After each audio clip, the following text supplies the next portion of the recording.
आखिर हम यहाँ क्या कर रहे हैं? तो अब शुरू करते हैं। एक व्हाट्सएप ग्रुप बनाती हूँ, मैं उसमें यामुर की तस्वीरें भेज दूंगी।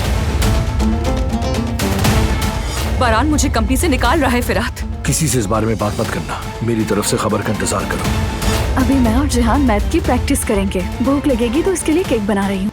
जल्दी की वजह से मैं ये जज्बात तकरीबन भूल ही गई थी, लेकिन अब कोई है जिस पर मैं आसानी से भरोसा कर सकती हूँ। बताओ सना के बारे में और क्या जानते हो?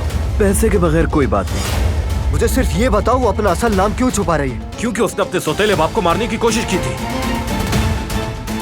सना, तुम अपने सौतेले बाप को क्यों मारना चाहती थी? तुम बारान को पसंद करती हो ये मैं अच्छी तरह जानती हूँ।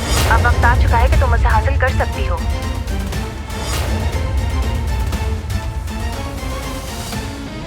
वो कहानियाँ अधूरी जो न हो सके कि पूरी, उन्हें मैं भी क्यों सुनाऊं, उन्हें तुम भी क्यों